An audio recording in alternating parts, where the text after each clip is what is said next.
Day 1. Gratitude will save you, but desperation will destroy you. Oftentimes, the moments when we are the most desperate, anxious, fearful, or depressed, we naturally make worse choices, which ultimately reap devastating consequences. I found that to be true in my own life when I was 25 years old and still single. At that point, I had never been in a relationship, never been kissed, never had sex, and I started to resent all of it. Yeah, I was tired. I was desperate for love. I was anxious that I was getting older. I was fearful that no men were checking for me, and I was depressed because it seemed like everyone and their mama had a man but me. This was the moment when, instead of looking inward and being grateful for my life, my family, my friends, my health, and working towards becoming the better version of me, I chose the opposite. I chose to seek out a man by any means necessary, and yes, I did get him.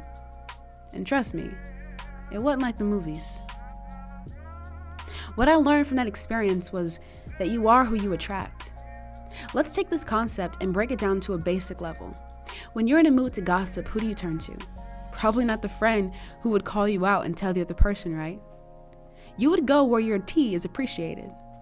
If you understand that, then you also understand that if you are desperate for love, you will most likely attract a fellow desperate man.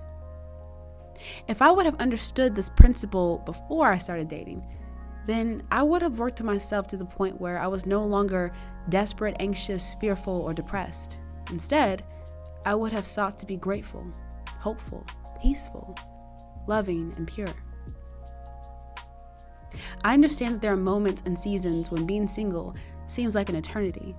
However, in those moments of feeling the weight of unfulfilled desires, look to Christ and not to a man. And when I say look to Christ, I don't mean sit at home and just wait and wait and wait.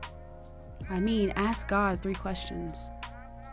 What are areas in my life that need healing and growth? In terms of relationships, what season am I in? Can you help me align my desires with your will? Sometimes we think we're ready when we're really not. Verses to ponder. Proverbs 27:12, Philippians 4. Challenge. Take the next 30 minutes and talk to God about those 3 questions. Ask Him to open your eyes and give prudent wisdom so that the next season of life is aligned with His will.